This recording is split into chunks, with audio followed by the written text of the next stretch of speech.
doing the same exercise with Camo that I'm doing with Charlie, and the exercise, it's raining today. It kind of screwed up some of our training, but we're still working on shit. So this exercise will be where both dogs need to stay at heel. He goes right to heel. This dog is like one of these dogs, he just seems like super loyal. Camo, here. Camo. Oh, I think he's taking a dump. But, so we're going to walk the backyard, and both dogs need to stay at heel. Here's Camo's turn. Camo, here, heel. Come on, buddy. Now I'm going to zigzag. I'm going to go wherever. And he needs to just stay at heel. Not exact heel, but he needs to stay with me.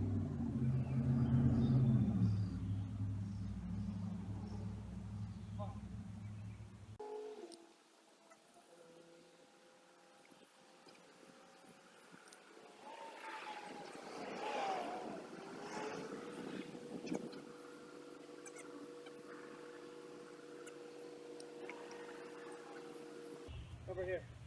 Sit. No, sit. It's good. It's good. That's good. Now, I indicated stuff to him like here and stuff like that, but he stays with you. That's what we want. I want to know that the dog will pay attention and the dog will follow me. Heel. It's a good dog. Camo, pick up over here. Here, Camo. No, heel, over here. Good. Heel.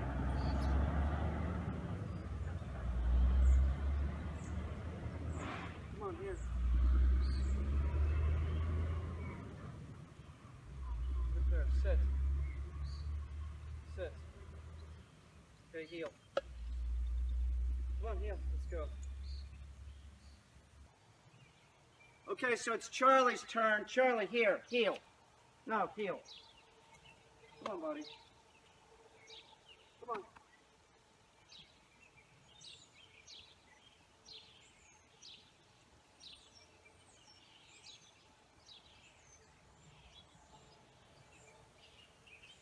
Here.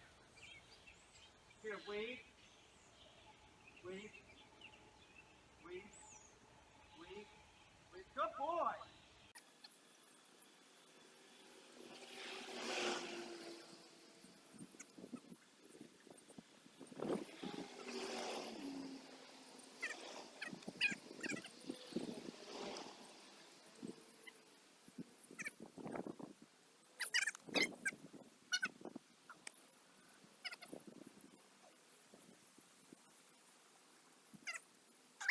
Little Charlie, sit. Okay, so they both passed. They both did exactly what I wanted. They stayed with me. They stayed at heel pretty good. You know, this is new to them. They haven't been doing this long. Charlie, a little bit less directions than Camo, but that's fine. He's been with me longer. You know, Camo's doing it. Camo's good. They're both good. So that's great. So that leads me to believe that I could take them out in the field and work them now.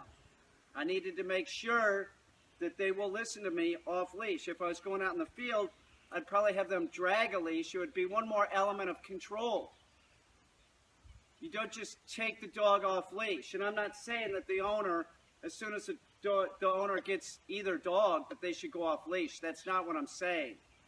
I'm saying to continue with the training here, the dogs I need to check and see that they are functioning and they're learning, and both of them are learning. Charlie is 17 weeks. Camo's a little bit older, but they're both learning. They both will totally be able to function off leash at a point. You know, my recommendation to the owner is, with Charlie, is going to be like, work the dog on a leash and a long line and make sure that everything's going real good before you take the leash off Charlie and give this an attempt. He will drag the leash, and if he's giving the owner any trouble, the owner can step on the leash. But generally speaking, when Charlie goes back, the owner will have the leash in his hand most of the time.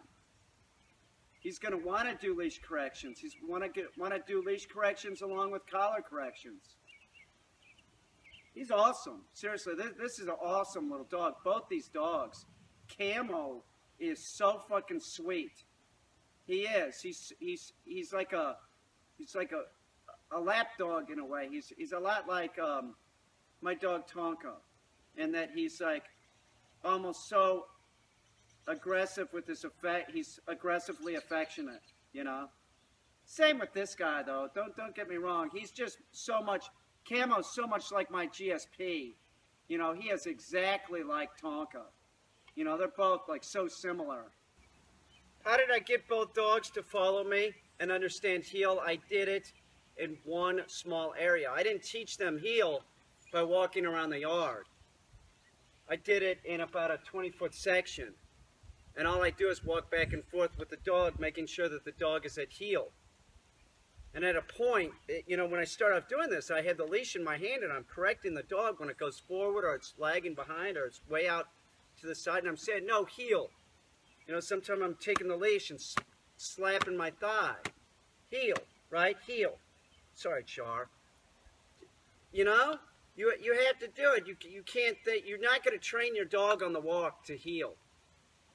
That's yard work. You do that in a small section. I just do it like this, heel. I have this thing here, and this is a visual cue to tell Charlie we're going to turn here. And then I use this pawpaw tree down here, about 20 feet away, and I do the same thing. Charlie, heel.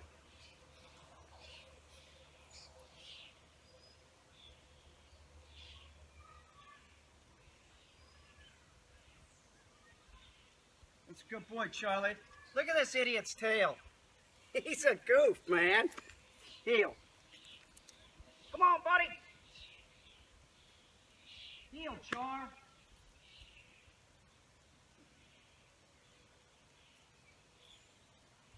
Now, after he picked this up, this is very important.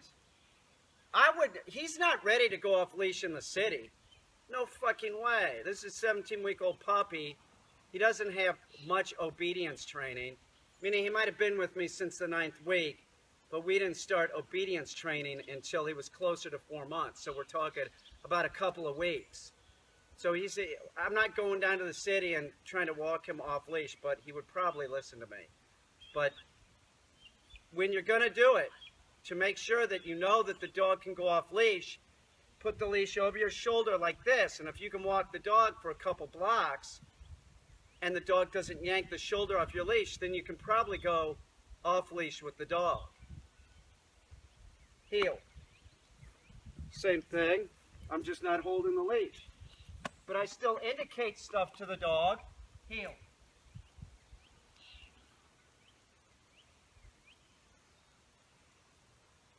You're a good boy, Char.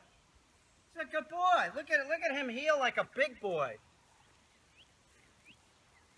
Now, when we first did this, when we would take the turns, you know, he was terrible. So that's when the dog screws up. So you're more than likely when you're taking the turn, you're going to be saying, no, heel, and giving the dog a correction. If you're not going to correct your dog, you're going to have issues with the dog. This notion that purely positive dog training is positive for your dog is ridiculous. Charlie, here, heel. So I'd go like, I'd have the leash in my hand, no, heel, and we'd make the turn. And I know that, you know, when you, no, Charlie, get over here. You got to poop. You might have to go to the bathroom. Maybe not. But you know when the dog's going to take the turn. You know that that's going to happen. So you get ready in your mind. You sort of psych up. You visualize it before you get to this point. You want your timing to be right on the money, right when the dog starts, you know, I'm going to go this way, not take the turn with you. Your timing has to be right when the dog is screwing up. Like a hair right before the dog screws up. You have to watch the dog. Teaching your dog heel, it's imperative that your dog learns heel. You do that in your yard in a 10-foot, 20-foot section. Put down a visual cue for the dog. Use something like that to help the dog learn. We did the same thing with Camo. Let me take him around the thing and I'll go get Camo. Here.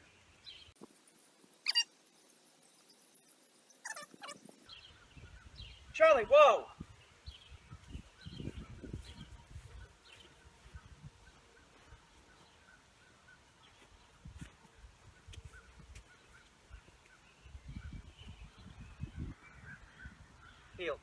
It's a good dog. He is. Cam, come on, buddy. So, Camo, heel. Sit. So this is Camo. He's probably a month older than Charlie. And he has a tendency to be much closer than Charlie.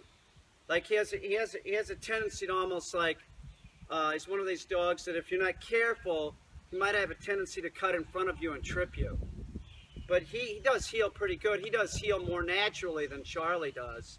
Charlie, it really was about instruction.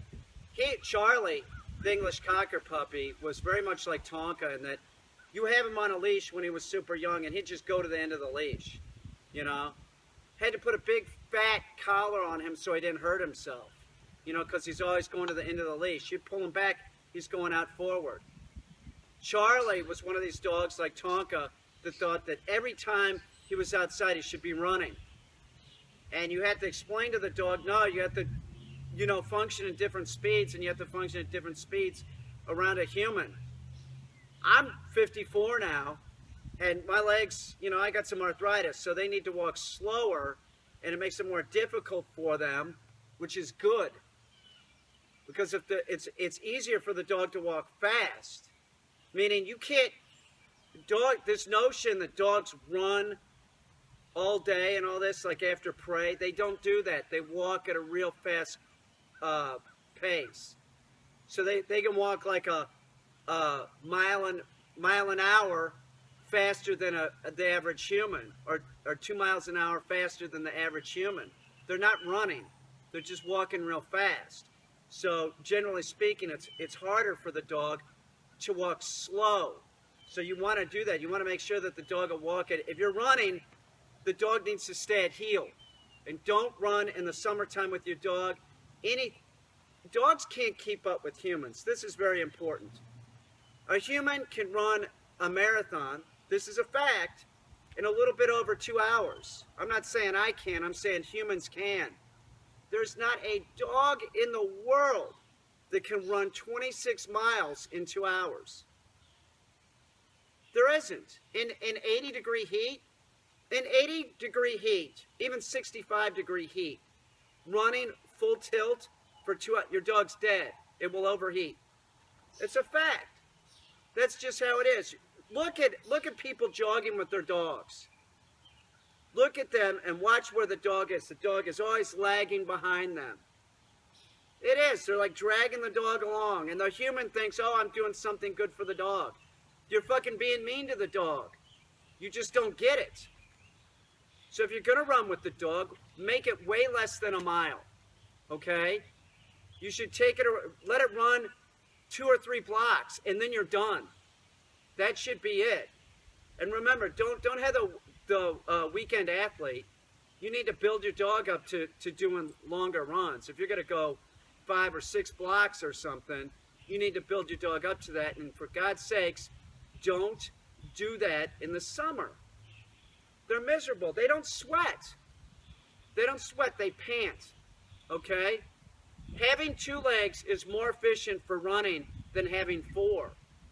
That is, unless you're on snow. If you're on snow, having 4 legs, they can haul ass.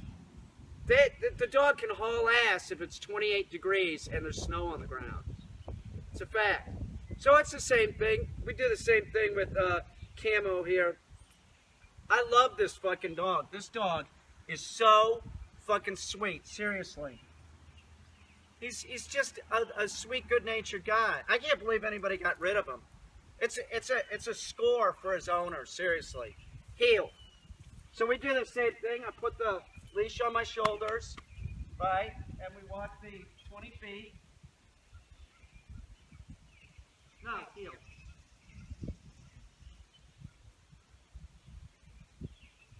It's good, heel. Cammy, heel. Good boy. Nice heel, come on. Now I talk to the dog, I encourage the dog. Heel, come on.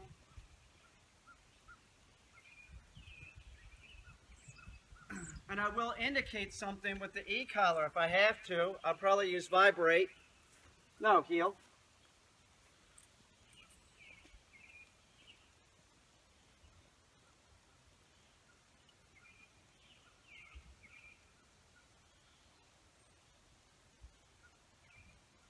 So by the time that we had worked heel, sit, and I could do this exercise with the leash, you know, just not holding it, just hanging over my shoulders, I know that the dog will probably follow. He's going to listen to me if the leash isn't on him. If you try this, and as soon as you take the leash off the dog, they're going apeshit and not listening, put the leash back on the dog. And by the way, there was a period of time where I was doing this and the dog was dragging the leash. There's like this transitional steps you use to get the dog off leash.